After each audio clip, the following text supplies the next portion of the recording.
Let's go ahead and bring in Steiner Sports CEO, Brandon Steiner. One of the country's top memorabilia mogul. I have an unbelievable guest, Brandon Steiner. Brandon's second to none.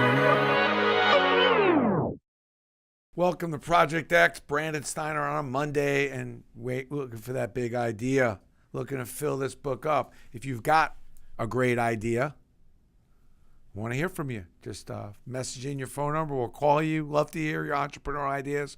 Project X is just about connecting people with the other people that they may need to facilitate their idea.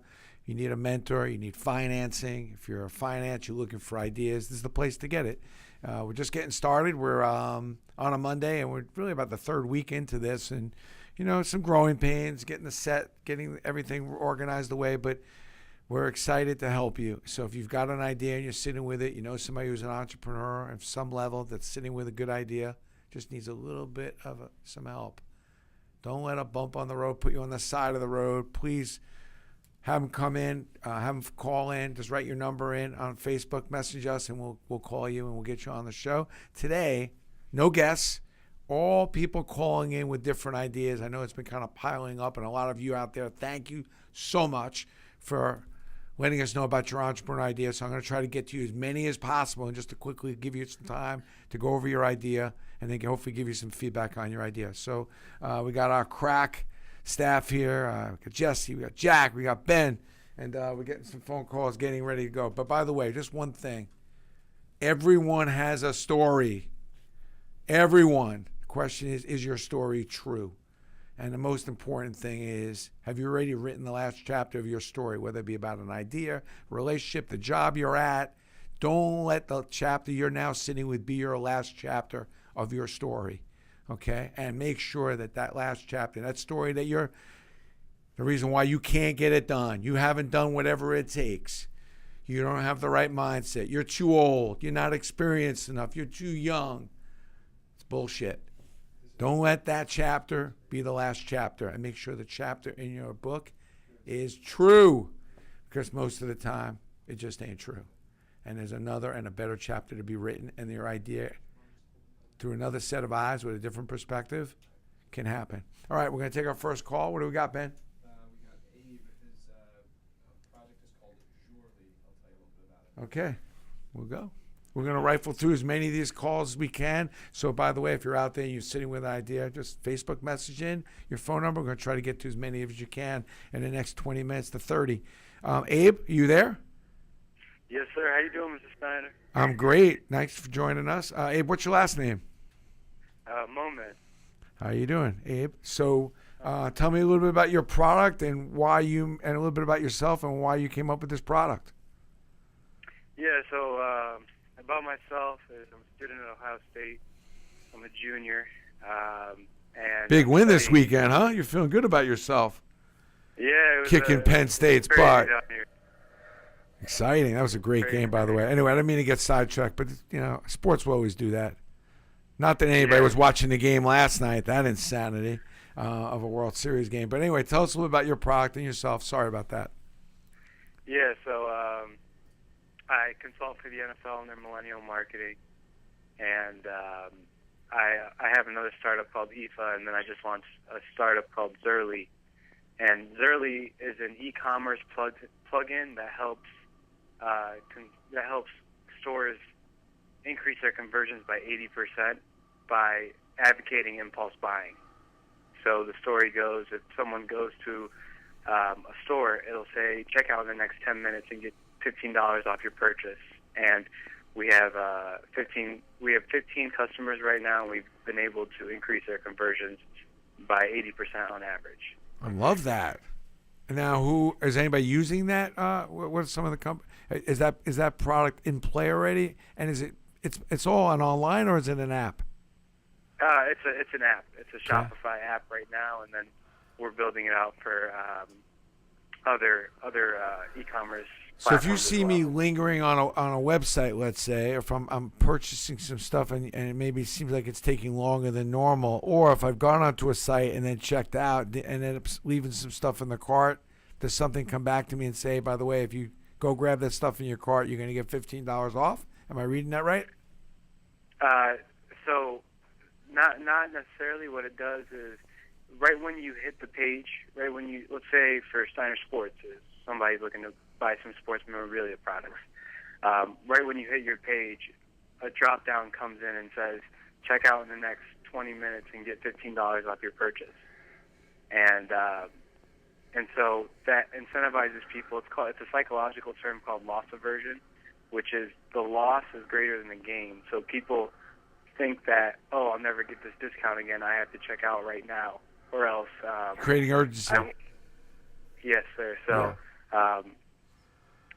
when they see that banner, and then that incentivizes them to go ahead and check out quickly, and it helps decrease cart abandonment and increase conversion. Now, if I wanted to go see this app and how it worked, do you need somebody to call me on this? Or if, like, for the viewers out there, can they actually go somewhere to find this app?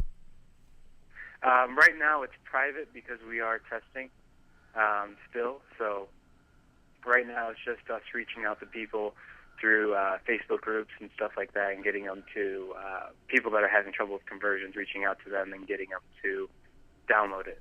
Love that idea, though. It's smart. I mean, and I could see the application. You know, you think about it, on any given day, if I want to get a higher conversion rate, I can come up with all kinds of different offers. It could be, you know, check out now and get your stuff for free. Check out now, and you know, I mean, you could go do all kinds of crazy stuff. You know, that kind of thing. You know, first person to check out right now will get their order for free. And, you know, yes, sir. That so kind of thing. we're playing around with everything right now, and we're trying to build the optimal product right now. Abe, what's stopping you from where you are now to where you want to be? What's the hyphen there? What's the middle ground there from holding you up now from having a complete success with this app? What I would say is just getting a normal distribution in terms of the data.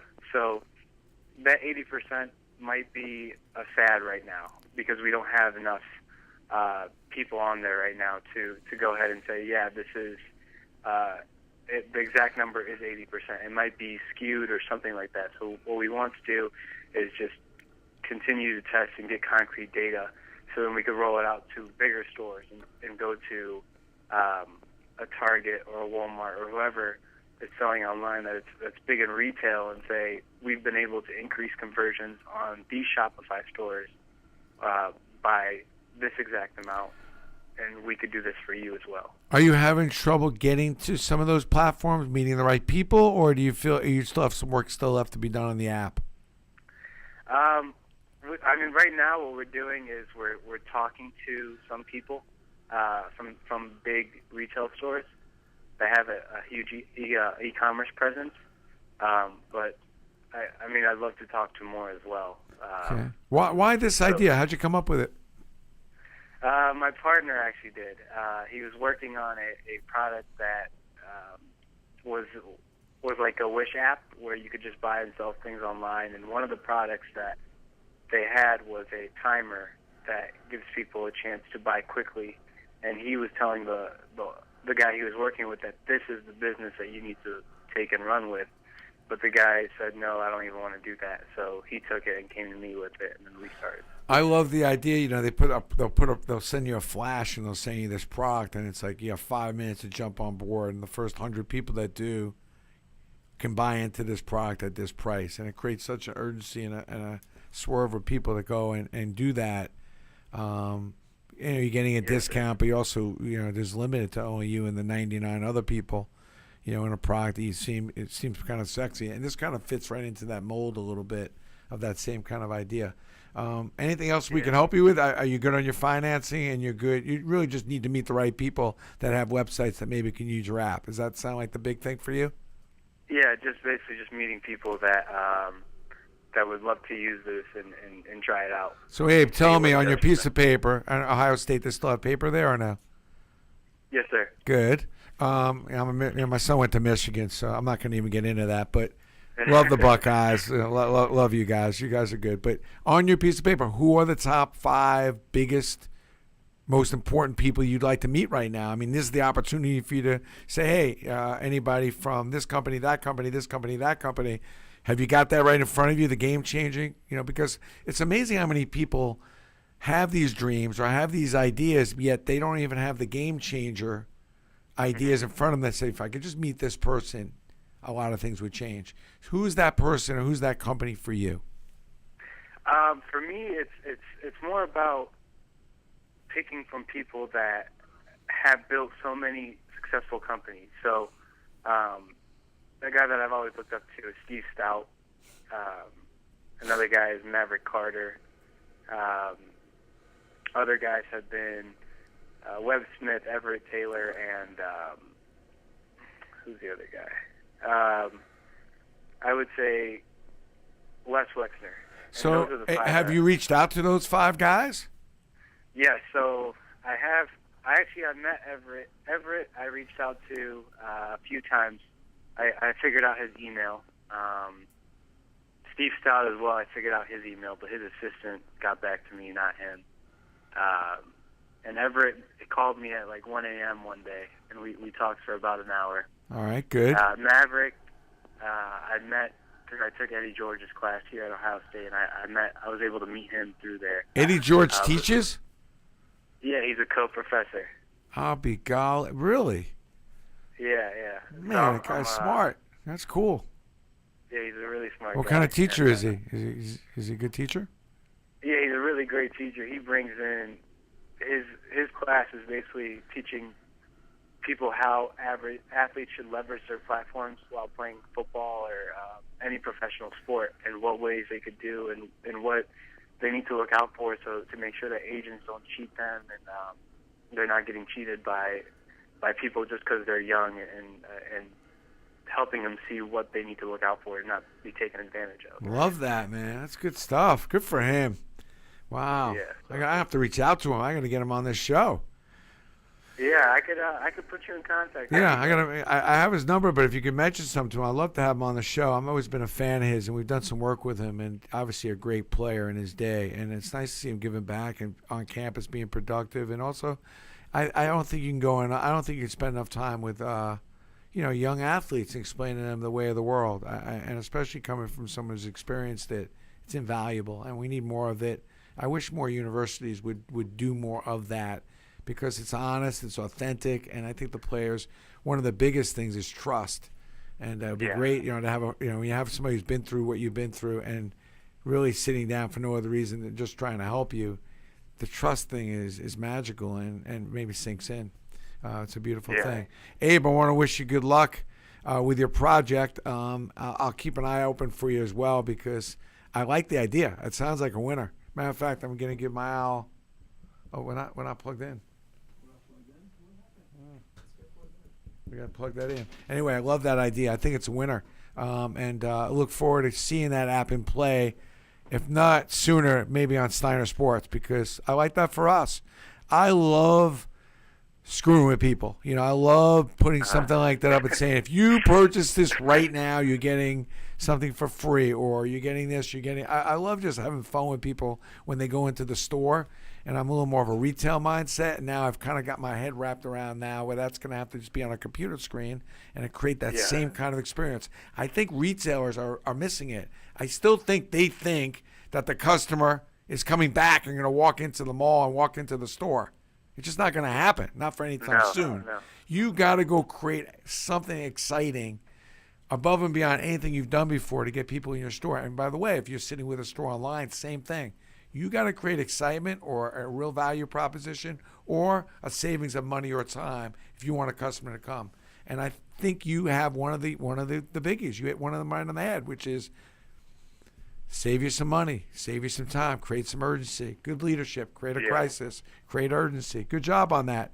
Abe, keep in touch, man. Let me know how you're doing. Either, hit me with a message on LinkedIn, or I'm always on that, or a quick message on Facebook. Let me know if you need any help with anything. I will. Thank you so much. All I right. appreciate you. Keep up the good work. Cool. Thank you. Take care. Bye. It's a good idea. I like that. That's what I'm talking about. The owl's back up too. Now you can do it. Okay, we got to give him the owl. Come on. It's going to go into my book of big ideas. I like that, because at the end, if you're in retail, you have to either create urgency, and obviously if somebody needs something really quick, can you deliver it quick? Can you have value proposition, something you really need, and you're going to deliver it fast or the right way? Price? Or are you making something really exciting happen that warrants me going to the site? At Steiner, like, we're always trying to do that by putting new stuff up that's different, that's unique, that you can only get on our site, or if it's price or it's some kind of special. And this way it just pushes people to want to go visit the site from, just from time to time over the course of a day or a week. That's the win. The problem is a lot of people that have retail, they're still paying a lot of rent, and they figure those people should just come by definition. Ain't going to happen. So stop thinking it's going to. All right. Next call. Anybody else coming up, Ben? We're going to call somebody up, but Jesse, you want to pull a question in the meantime? Okay, we're going to take some of your questions. We got another caller coming up in a minute. If you are an entrepreneur, got a great idea, it doesn't matter what business, whether it's sports, not, Facebook us, message us right below, send your phone number, we'll call you. We're going to try to get to as many calls today as we can. Ben's dialing up another number, a couple questions. Yeah, well, wait for some questions. First off, a lot of people are asking about last night's game. First of all, stop with, if you're tweeting me about last night's game, please. It's 3-0, and everybody's all getting all panicked and starting to make parade plans and everything. Please, come on. It's the World Series. The game's not over till the end of the ninth. We've all seen it. We've all been there. We've watched it. Last night, no different. And as I said in a couple of my tweets, they're not winning this game 3-0, and they're not winning this game 4-0. Come on. Although this was an opportunity for Clayton Kershaw to shut the door down and cement his legacy. Great guy. Disappointed that he wasn't able to do that. And I think we all know a 162-game season is way too many games. Don't get me started, but there's no reason, if we were going to start over from scratch, that a baseball season should be 162 games. I'm sorry. I know there's a lot of money to be made, and I'm not trying to kick the hand that feeds me here, but 162 games with only 25 players is a burnout. And that's what we're watching last night. Pitchers that are just shot. They're burnt. Either add cement to the roster, start the season in May, end the season at the beginning of September, extend the playoffs a little bit, and now we got a ball game. Maybe we play like 140 games. I know about all you record keepers. I know about all the records and how we can't change anything. So I wrote a whole blog this morning about that, how we can't change anything. We just keep doing things just because we used to do them, and before then we used to do them, before that we used to do them. But it's bullshit. It's got to stop. 162 games, there's no need. Start the season in May. Start the season in the dome stadiums, in the warm weather cities. Cut down on some of these games. Eat some of the money. I know it's a lot of money to eat, but you'll make it up in the playoffs, in much more meaningful playoffs, and the games will be much better quality. I'm sorry I went on that tangent, but I mean, it's so many of you tweeting me last night because, we gave up 3 runs in the first inning. Come on. Why play the rest of the game if you think it's over? Terrible. Any other questions? Yeah, we got another question from Dan, and he was saying, now that analytics is so big in baseball and is a big factor in decisions, do you think the managers are still going to have as big as a personality and still have as much effect on the game? Yeah, but a lot of it's gut. I mean, and they talk a lot about this now. Fox has done a great job on the broadcast, and a lot of them talking is, those stressful innings. Guys throwing 60 pitches, but they were highly stressed, as opposed to kind of cruising through. So, bases loaded, tough situations, tough outs, behind in the counts, or is he cruising through? And they just happen to be a couple situations that got the pitch count up. I think the analytics are good. I mean, numbers are numbers. You can't measure what you can't measure. I think a good manager is going to use those numbers every day. But I think a lot of good managers are going to use their gut. They know the personalities. They know what's going on in the clubhouse. So it's a combination of both. Nobody's just managing any teams or any companies just by the numbers. But we all know as a manager, we're managing a business, a team, whatever it is, that the results and the numbers do matter. So why ignore them? And those numbers are now available more than ever. Pivoting to business questions, we got a question asking, what would be your advice for high schoolers or somebody just out of high school or before high school who's interested in business, how they can get involved? Follow it. Go out and work. I mean, I think the big mistake is that a lot of times you want it to happen quicker or faster, and it's okay. It takes time. It's okay to go and work, even if it's waiting tables, washing dishes, delivering newspapers, delivering groceries, working as a cash out, checkout person. Just work and see how a business works. I just can't put enough value on it. You don't have to get the big internship. Okay, and I think volunteering for charities is important. Just getting an overall. Listen, community work is as much a part of success as it is coming up with an idea and making money. So, do all those things. Do God's work. Do normal work. Because at the end of the day, if you're ever going to run something, you're going to be serving people. So keep that in mind. I mean, the reality is waiting tables and busing and cleaning up, whatever it is, you're going to end up doing some of that no matter what level you get to. I'm still sweeping a lot of floors over here at Steiner. And if need be, I go down to that warehouse and I'm packing some boxes, which, by the way, if you're live with us, I'm going to be doing a live warehouse tour tomorrow. If you want to go give a look at our warehouse, it's 40,000 square feet downstairs, just to get off another tangent. If you're in high school or if you're a parent of a high school student, don't be afraid to push your kid a little bit. My message is do something. Okay, instead of sitting home playing Nintendo and just hanging out and doing nothing. You're not going to become successful doing that. It's okay. It's okay to work, even if you're 16, 17, get a little part-time job, sweep some streets, cut some grass, whatever it is. Just do something.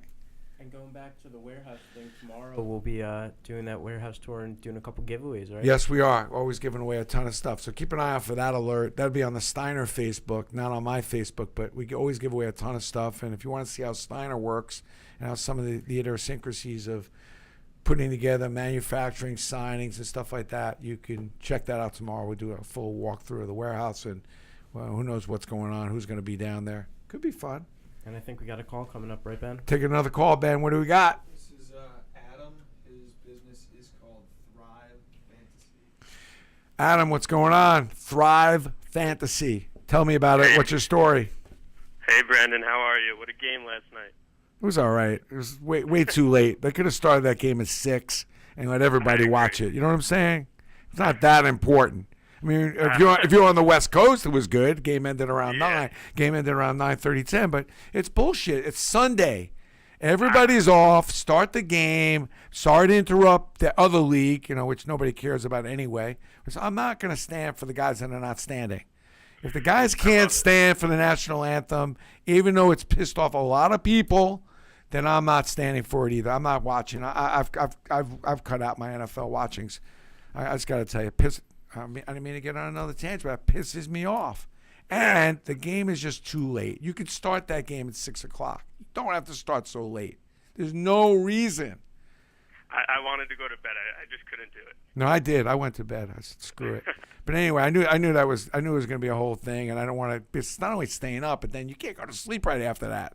That's the problem. You know what I mean? Exactly. I start eating the Oreo cookies. I start snacking before I know it. I'm 900 calories, way more than I want to be for the day, and then I'm still hoping to get to sleep. It's like it's no good. It's not healthy. But I could watch the whole thing while I'm working out this morning on MLB Network or whatever else. So talk to me. What's your business about? Why'd you come up with it? And tell me about it. Sure. So as you know, I've been in sports for a while now. I actually worked at the Yankees as a sales rep from 2013 to 2016, and while doing that, I also... How'd you get that job, by the way? Sorry to interrupt you, but how'd you get that job? Because a lot of people watching, they want to know, kids want to know how they can go work, let's say, for Yankees or for a big organization like that. How'd you pull that off? I want to know the truth. The truth. So I went to UMass Amherst, got my BS in sport management, so right off the bat, I knew I wanted to be in sports. I actually Good school. interviewed with the Yankees right out of college. There were about 50 recent grads who went to Yankee Stadium. We had a whole big showcase, and I actually didn't even make the second round of interviews. So I grew up in Westchester, so diehard Yankee fan. Being at Yankee Stadium to interview was a lifelong dream, and I ended up not even coming close to getting a job there. So it was pretty heartbreaking to start, but instead of just being really upset and down, I ended up getting a job at the XL Center in Hartford, Connecticut. I actually sold tickets for UConn men's and women's basketball. I sold for what was then the Connecticut Whale, which is the AHL affiliate of the New York Rangers, for a year. I actually broke some records selling there, and then in 2013 there was another showcase, about 35. But you did whatever it took. That wasn't a sexy job, but you did what it took to get your foot in a door. Exactly, yeah. And then in 2013, I was the only hire out of that showcase for the Yankees. So Good for you. I Love that. I got it together. I figured it out what I needed to do. Good for and, you. Now here I am. All right, tell me about this. Tell me about this business idea. But I love that you had balls. I like that because a lot of kids, you don't get the exact job you want. They start shriveling up it's unbelievable.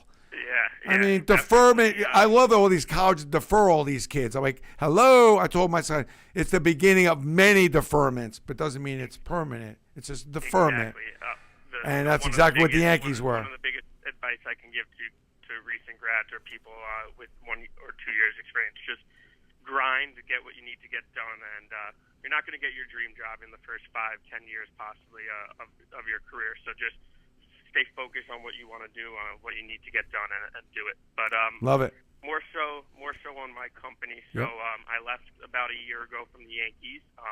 I saw a big need in the fantasy sports and more specifically daily fantasy sports space where the casual fan really doesn't have a chance to win routinely. I don't know how familiar you are with FanDuel or DraftKings, but around 3% of the users win over 90% of the prize money. So I'm a big and all of them are very well versed, and they're working all the algorithms, and so if you're not playing regularly, you're at a cheat. You're at a major disadvantage. I get it.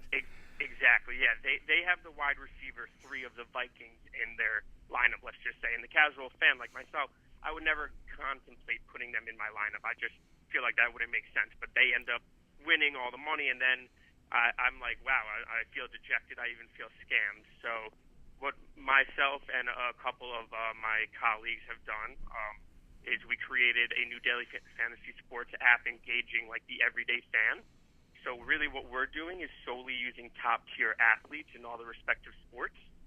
So the casual fan, such as myself, we don't need to research every player on every team. I'm really just asking you about the Tom Brady's or the LeBron Jameses or the Clayton Kershaws of the world. So it's much easier to enter, much easier to succeed, and it's actually a lot of fun. How much does it cost? A new type of fantasy sports. How much does it cost to play? Great question. Yeah, so it's the same revenue model, same revenue as any of the others. So we have contests ranging from $1, $2, $5, $10.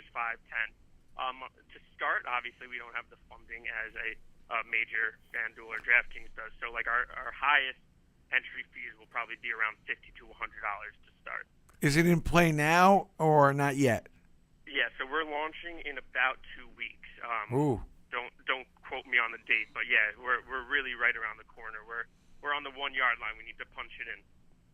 So what's stopping you from punching it in?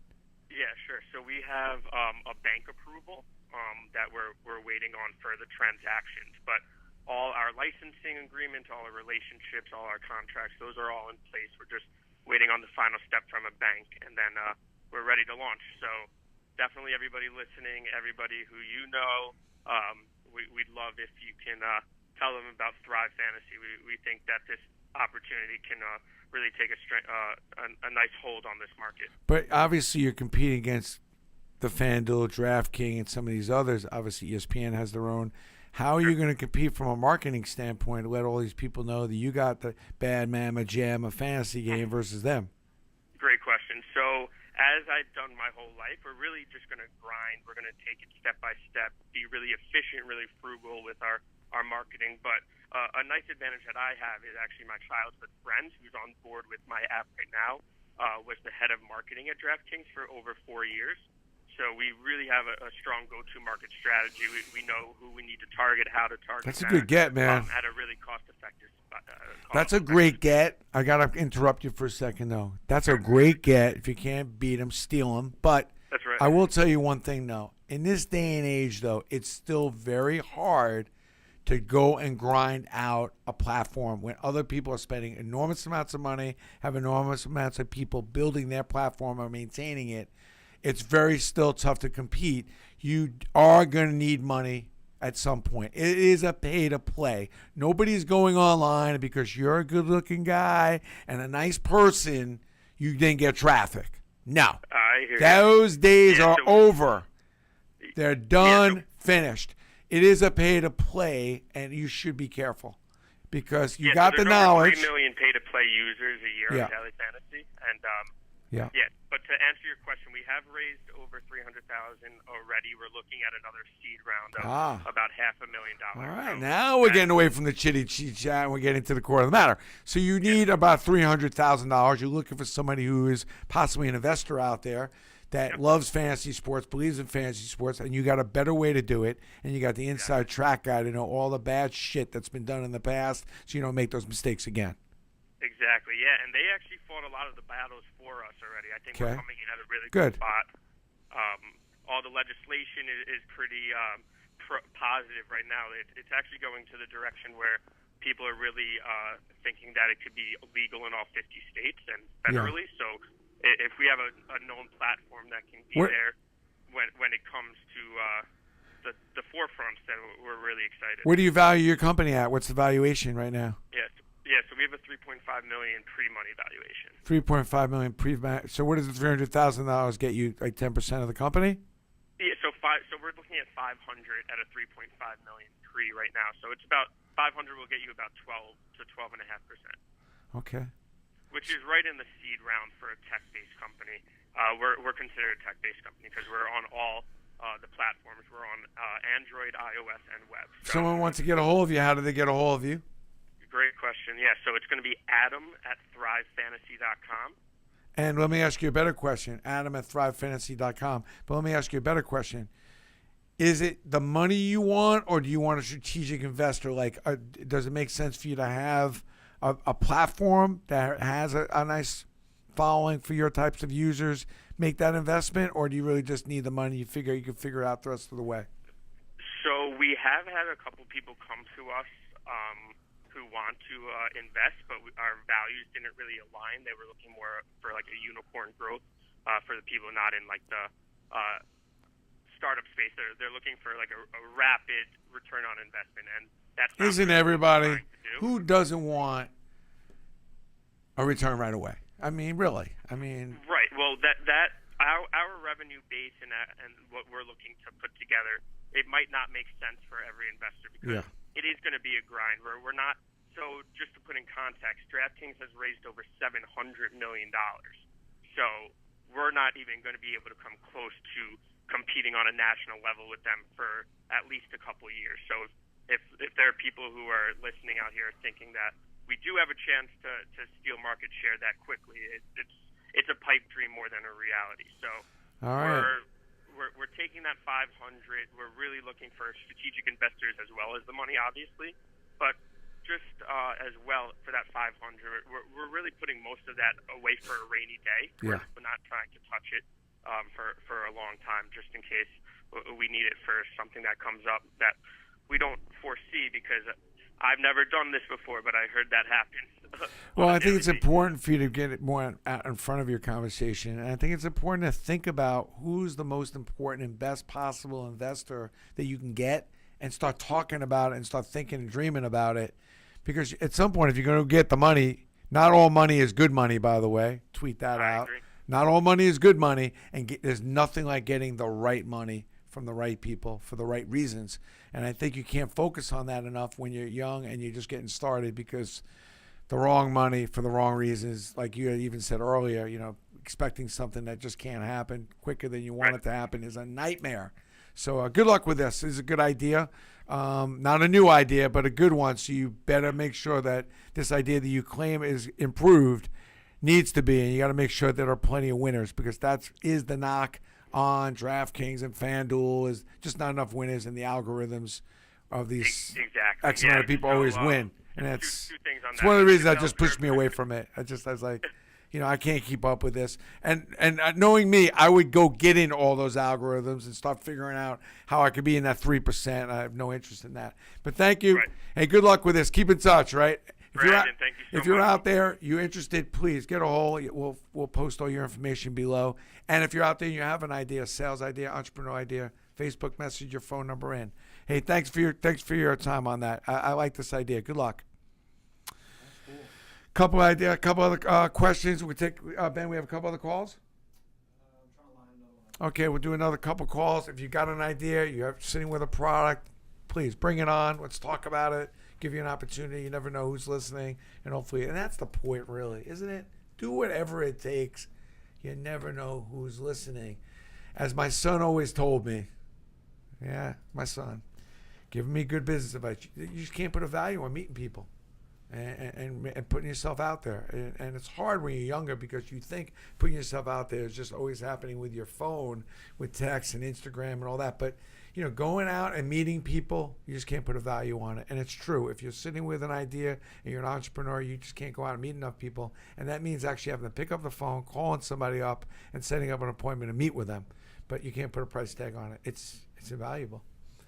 A couple other. Yeah, we got a question couple asking questions. how hard is it to authenticate items when like you're not there for the signing? So it could be something from the 80s and it doesn't have a hologram on the back. It's important. What we do is when we get stuff that's not stuff that we authenticate and saw, we bring an independent authenticator in to kind of witness it just to make sure that where we're getting it from and what we think we got is what we got. And this day, you know, that's a lot more in check. We're very careful who we're going to go do that with at Steiner, and I think some of the bigger companies in the business are doing that. And I think that there's a lot better and more responsibility with the 5 or 6 bigger companies that are in this business with autographs as far as doing that, not just buying things haphazardly, but being careful and watching. Yeah, and some people are saying they saw your tweet and post about going up to Syracuse, but they asked, what do you think of the team this year? I love the football team. They're kicking it. They're doing great. I mean, Dino's done a tremendous job. I always felt he was going to be a solid coach for us. He's got all the right views and right principles to run a football program. So we're very grateful. I think the school's very grateful to have him, and I'm hoping we can keep him for a long time. I'm hoping we can build a statue in front of that dome one day for him because he has that kind of mindset, that kind of charisma, that kind of fortitude to go build and rebuild a football program that definitely got down for a while into kind of what it was back in the 90s. Love them. You know, we're at practice the other day, and that's, you know, there's some challenges there. I mean, it's a young team, not an experienced team, but some talent. They'll surprise some people with a couple games, and they'll disappoint some people with just them being just young and not playing all that great. But I never bet against Coach Jim Boeheim. The guy has over 1,000 wins. He knows how to push buttons. He knows how to develop players. He could be my coach anytime, and I don't mind if it is a little bit of a down year because knowing behind that will be something even better, which I think there's a lot of stuff in the pipelines up at Syracuse, and you can't win every year. But a guy who's won 1,000 games plus, like a Coach Boeheim, you don't want to bet against. And if you're a Syracuse fan, just enjoy it, the style of play, and have fun. There's some young kids there that will grow into better players, and it'll be a fun season. A lot of ups and downs, but you never know with Coach Boeheim because he's been able to pull some rabbits out of a hat. So I wouldn't bet against him, and you never know. You just don't know with him what's going to come out as far as he always figures out a way to win. And they were grinding on Saturday, right? Oh, man, I was tired watching them. They were focused. And, like the new coaching staff, Hopkins moving to University of Washington is obviously a big loss for Syracuse and big game for those dogs out in Washington. Hope you're all excited out in University of Washington to have Coach Hop out there. But, Autry, McNamara, I mean, listen, that's a great coaching staff at Syracuse. So they've got a great run ahead of them, too. I mean, it'd be fun to watch that program, just the way Coach Boeheim, he always figures it out. I'm kind of curious to see the University of Washington, too, see how the dogs do on the Coach Hopkins and see his style of coaching and how he's going to play it because Mike's always been an aggressive, hard-nosed defender, guts, just grind, just fight, scratch. You want to see his team take that kind of makeup. You usually don't see that in the West Coast. You don't usually see that out there, that kind of play. And they get a lot of talent out there, a lot of players that come to the University of Washington and play in the NBA. So I'm looking forward to seeing that and getting out there to watch some of those games as well. Big Hop fan, as I'm sure many of you, at least if you know me, I love Mike Hopkins and want to see him do everything to succeed. And I think he will. And it seems like, you think the NFL is sort of going downwards with its viewership, but what do you think's on the rise right now in sports? Not much going on in New York, although I like that Cleveland Knicks game last night. It's hard to say. I mean, I think women's basketball, college is going to be great. Men's college basketball is going to be great. And baseball's done really well with their ratings. You know, it's interesting. I was up in Syracuse this week and taught a class on negotiating with Chancellor Sellerud. And, you know, it was a 2-day class. I just went in and taught one part of it for a couple hours. But one of the things I learned about negotiating and going over some of these case studies with the Chancellor, which was really interesting for all those you out there trying to build a business, which is ethics. You know, how far can you stretch the truth, and how important is it to tell the truth? And, you know, one of the things I always stress is that I think telling the truth, even if it makes you look bad, could be an advantage. I think that whenever you're in a negotiation at the beginning of it, a lawyer or somebody negotiating is always going to ask you a bunch of questions, but they already know the answer. And if you try to hide an answer that doesn't necessarily make you look good, if you don't want to be looking bad, if you try to hide that answer, then you're already setting the tone for a negotiation of maybe I can't trust you. So I think being honest, even if it does put you at a little disadvantage, ends up being an advantage because you brought honesty into the negotiation and can end up being a plus for you. I thought that was one of the good things we got out of that one part of the class. But I love that the Chancellor's in a class on a Saturday and Sunday. The guy's running the whole school, and he's given 2 full days to 50 kids, teaching them about negotiating. I love that. I mean, I just love the direction Syracuse is going in. And, you know, I love Syracuse sports, but I love Syracuse academics. They're doing a great job up there. And I think the school is, you know, every year just getting better and better academically. And proud to, Lord knows I wouldn't be able to get in that school today. So I'm glad that's happening now, not back 40 years ago. I made the top 90% of my class possible, having gone to Syracuse, just as a footnote. I think we got a call. Oh, we got another call. Let's go. We're rolling. Ben's on the ball today. Let's go. This is Jason Leslie, and he wants to get into house flipping, and he's been a sort of a lifelong entrepreneur. Has a good story to tell, so he wants to tell Jason. Yes, How are you, my friend? Nice to join you this morning. How are you? I'm doing well. Thank you for having me. So what's your story? What have you got, and how'd you come up with it? Well, you know, I started my first business when I was 27, 26. How old are you now? I'm going to be 37 in a couple weeks. All right. Plenty young. So you Yeah, got a little young, entrepreneurism in you? Yes, I do. So how it went about was I did very well with some companies, moved my way up, and I said to myself, you know, I could really do a lot of stuff that I'm doing for someone else. And there was a company out there that was offered me a distributorship at the time, where you can sell their products and they'll give you a territory, and they'll fully finance you. So I said, well, Sounds like a good deal. sounded like a pretty good deal, right? So I went in this whole thing, and I said, I think I can do this. And you had to have some working capital, but I really didn't have any working capital. So my mother asked her as a favor, she put me on her bank account. This way I could show the working capital, even though it wasn't my money. And they went ahead and approved me. And then I had some training I had to do for a couple months to get this thing going.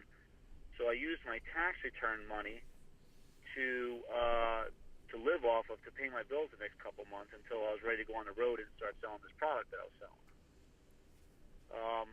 So after all that was done, my first week on the road. Hold on. Are you going to fill us in on what this product is?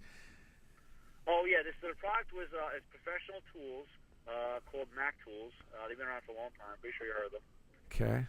Doesn't sound all that exciting. I would never be able to put a hammer in my hand and get anything done. I mean, I got people. I mean, I thank God I got people that fix things. I mean, I can't fix a thing, and I don't even know what to do with a screwdriver. But anyway, I'm sure there are people out there that can appreciate a toolbox and tools that can help you do things. Yeah. I mean, I dealt with professional people that worked in car dealerships and auto repair shops and things like that. But it was a little intimidating because, you know, I wasn't really familiar with all the products, but I was familiar with the basic stuff like you mentioned. So after we get it all said and done, I knew in my mind where I really was with this thing. Meanwhile, the company is thinking like, hey, he's got money in the bank, and he's got the working capital and all this other stuff. And I said, no. You know, which, you know, if they really knew the truth, they'd be a little nervous. So my first week on the road, I had a trainer with me, and he said, says, listen, we're going to meet some people, talk to them, get them to know you, and maybe we'll start selling products in the next week or two. Meanwhile, in the back of my mind, I got maybe enough money in my pocket to put gas in the truck for the next 2 or 3 days, and that's it. I'm done. Oh boy. So, Sounds like a typical entrepreneurial issue. Yeah. So I said, listen, I like the idea of that, but I think we could sell stuff right away. So I go in there and I do what I had to do, and at the time I had the best first week that any other new guy ever had for the company, which was about $7,500 in sales. Nice, congratulations. And then I went on to being a top 100 dealer in the company 2 years in a row worldwide, and I became. Where'd you learn how to be such a good salesperson? Were you think you were born with it, or did somebody kind of give you that, instill that in you? I don't even know, but I know as a kid though. You could tell us. Come on. I don't. Like I said, as a kid, I look back and I remember like trading baseball cards, and I always had a way to like trade for a better player, for a lousier player, because I felt so many idea that this guy's gonna come back. He's gonna do really good. Trust me, partly what's a buddy. Okay. So what's your idea? What's your idea today? Like what are you working on right now? By the way, it always comes down to baseball cards. I keep telling you, this collectible thing's much bigger than what people make it out to be. But we'll save that for another day. What are you working on now? Like what's going on now? What's popping? Well, my new project is since then I own car dealerships, so Cool. I kind of really moved on over the course of time, and now I'm going to real estate where I want to buy some houses and kind of flip them a little bit. There's a lot of opportunity out in my area to buy some homes that were. Now, do you still own the dealerships, or are you done with that? No, I still own them. Yes. Are you not going to get a little plug-in for what kind of cars you sell? Maybe I need a car. Well, yeah. So what I do is I sell a lot of pre-owned high-end cars. I deal with the largest high-end dealer in the Northeast. And so I get a lot of trade-ins from them. Okay. So I get a lot of cars that are 10 years old, 5 years old, that are Lexus, Mercedes, BMWs, and things like that. I always love how all of a sudden we took like used cars to pre-owned. And then if it's really, really old, it's vintage, a vintage car. Now that's some old shit.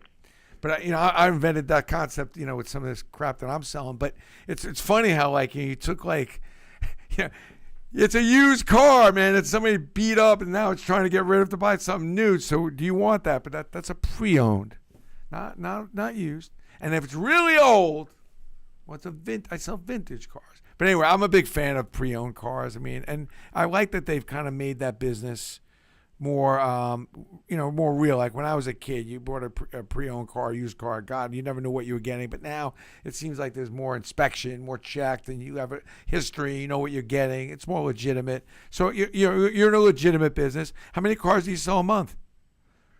We probably sell anywhere between like 30 and 40 cars a month.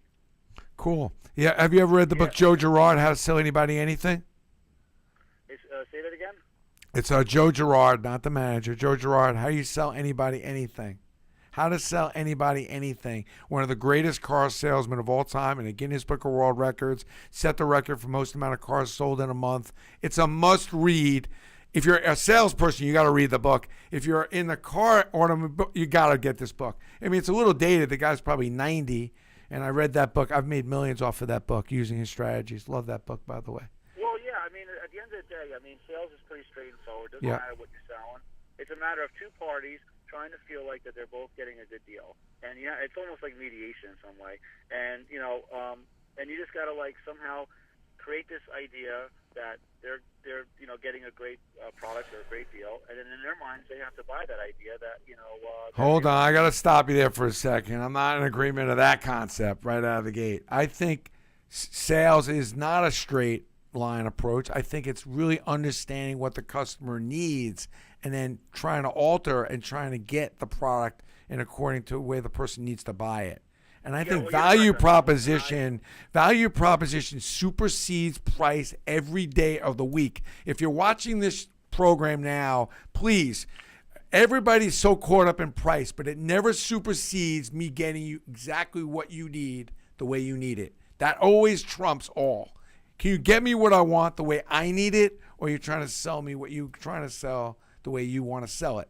But remember, it's still always Trump's price. And we're living in a world that price matters, maybe more than I've ever remembered it to be, but not as a forefront. I think value proposition always trumps. Quality is always an issue. And then obviously trying to make a deal where both sides feel it's fair is the negotiation part of it all, but not the premise of making a sale. Sorry to interrupt you, but I get really uppity about, selling. No, you're right. And Yeah. you know what? I should have really touched that a little more because Thank that's where you. I was going with it. No problem. I just had to correct you. But in any case, you're selling pre-owned cars, in some cases vintage cars, which is cool. I'm with you. What's the other project you have now? Because it seems like you probably have a good handle on that. You're selling 30, 40 cars a month. You're probably doing well. How can we help you? Like, what's the new idea on the table? Well, the new idea on the table is that, like I was saying, the area that I'm located was hit pretty bad by Hurricane Sandy, which was 5 years ago yesterday. I can't believe time was going that fast. And there's a lot of area with abandoned homes by me that they're trying to bring back to life. So, and I think there's an opportunity there for me to really go in there and try to redevelop some of these places and rehab them. And Are you in Jersey? Or are you in Rockaway? Are you in where are you? I'm in Jersey Shore. Okay. Yep. Yeah, you're probably right. Yeah, you're probably right. So your goal, do you have a line on a bunch of property that you maybe want to kind of pull together, redo, and reset? Yeah. I mean, they're trying to bring some of these towns back to life, and the cities are losing a lot of revenue, and they got a lot of empty land that's become an eyesore for them, and empty properties. So I'm just gonna go into every town and talk to some people and see if let them know that I'm a real guy, and I'm gonna really want to turn some of these things around and bring some people back in, get them to buy it, and Love pick that. these places up, and the town closest to me would be Asbury Park, if you're familiar with Asbury Park. And Asbury Park was kind of like that, up to about 15, 20 years ago. I mean, you could buy... You're right. And now it's hot. Asbury Park, some of the hottest real estate. I just had a friend buy a condo over there for like over $1 million. I mean, Yeah. you couldn't even buy the biggest house in town for anywhere close to that 20 years ago. You're right. Areas always go up. Real estate always does well. And I don't think that you could ever get hurt in real estate, if you're smart about it and you make the right choices. Do you have I guess, when I look at your idea, which is a good idea, forward thinking, looking for an opportunity, looking for something that's underachieving is always a good sign of an entrepreneur, and also has some risk. The question I have for you, did you put a prospectus together or just kind of a little bit of a business plan which says, hey, I've got an eye on these, let's say 10 homes, I can buy it for X. If I put this much money in, it's Y, and then, here's the investment I really need. I have about maybe 3/4 of that done right now. Because that's key. I mean, because I think that people are excited to invest in real estate. It's happening at a good time. It's hard to really do a lot with your money. There's the stock market, but, bonds. A lot of people are looking for real estate and investments, not malls, but shopping centers, outdoor. I've heard a lot of people now investing in, I'm not sure what's going to happen with malls, but I think these little strip malls are doing very well. People have to go out and get something on a whim, whether it be some drugs, some aspirin, some milk, some butter, some bread. That's kind of where the supermarket will probably live if those still stay in existence. I hope they do. But I think that there's a great opportunity. People are really intrigued with real estate, and I think that if you can go organize yourself and think big, people love investing in a fund like that, especially if you can get it more sizable and scalable. Investing in 1 or 2 homes is a little boring, but if you can go find 10 or 20 of them and do all 20, and then as you're building them, rebuilding them, it's a better play, I think, from a cost standpoint to do that. That's exciting, and it'd probably be a good return. I mean, it probably makes sense. Well, and then you also keep in mind too that rentals now are skyrocketing. Yep. What it costs you to rent a house? I mean, you can own a house with a mortgage for maybe half of what you're paying for rent. Love that. So I think you're on something. You did well, by the way, with your car business, but with Sandy, though, right? A lot of people needing new cars, used cars. You sold everything, right? Yeah, it was a challenge getting through that. Because the first thing was that people were worried that some of the cars that were flooded out might work their way back into the market, and where was I getting my cars from? What do I know about them? Where they came from? So it was some challenges to get Just through. storing those cars, people made a lot of money. There was so many bad cars. I have a friend of mine that just stored the bad cars and made a fortune because the insurance companies didn't know where to put them. So there's a lot of yin and yang that goes on when things are bad. And that's what people have to realize. People will focus on the bad, always over-accentuate on it, and not, always supersedes the good. And there's always a yin and yang. Like right now, even in Houston, they got a lot of rebuilding. There's a lot of landscaping. There's a lot of people that are going to do exceptionally well, that need to rebuild. And there are people that are suffering and still really having a hard time of it. And that's what happened for a bunch of years. The question is, can you get out from underneath the wrong side of it and get on the right side of it, which you seem to do a good job at from just listening to you. Well, you know what, though? What it really comes down to is that I've learned over the years that, in life, we're always going to have problems, Brandon. We have good things that happen and we have bad things that happen. People that know how to fix their problems as they happen and keep it moving are the ones that do well in life. People that just get caught up and they get stuck into something because they don't know what to do, they really essentially just get left behind, and they're the ones that always have problems. Don't let a bump on the road. Don't let a bump on the road put you on the side of the road. Don't let a bump in the road. I just had a conversation with my attorney, very great guy, about a property that I'm selling right now. And I had some problems with a commercial property I own. And I had some problems with the buyer. And, he had to put me in my place. He told me on an email the other day, he says, you got to be the boss, not the horse. And, kind of really took me back for a second. I'm like, you're right. I own the property. I control this thing. And, if they don't want it, then you move on to the next person. Love that. Hey, love to hear your perspectives. I think, when you mention real estate and you come up with an idea like that, which is a little out of the box, where you see these a whole bunch of these homes that are kind of, that's the stuff that gets people excited. If you put the numbers together and really work the prospectus out, you'd be surprised. People are going to throw money at you and invest in that. And I'd love you to send it my way. I'd love to take a look at it when you put it together. Thanks for joining us. Good luck. Keep in touch. Yep. Facebook message me or go on LinkedIn and by the way, if you're out there, like and share this. Come on, let's go. Let's make sure we're connected. I'd like to share it. Pass that on. But anyway, thanks for coming on board. I appreciate it, and keep us in the loop. Let us know what happens. All right. All right. Thanks, Brandon. Take cool. care. Got a couple more questions, or we're good? Yeah, couple more. We're gonna let you go. By the way, if you have a great idea, just message in right underneath. Put your phone number in. We'll call you. I think we have any more calls, Ben, or. We're gonna pick. We do another show Wednesday, or got another show on Wednesday. Got a couple guests. You're gonna love this one guy. So out of the box, amazing. And we'll take some calls with him also. A serial entrepreneur, to say the least. We got a question. Couple more questions, and I'll let you go. And thanks for joining us. Appreciate it. What is it like running in the sports industry, having to deal with the amount of players that you do? Is it hard to maintain sort of a good relationship at that big of a scale? It's difficult. These guys are busy. They got a lot of opportunities, a lot of people coming at them, in all fairness to the players. They're trying to sift through and figure out what's best for them and their brand. And you've really got to be very focused on value proposition. And, value is defined by something that you could do for someone that they can't do for themselves. So if you want to be valuable, think about what you could do for other people that they can't do for themselves, and you can then determine your value.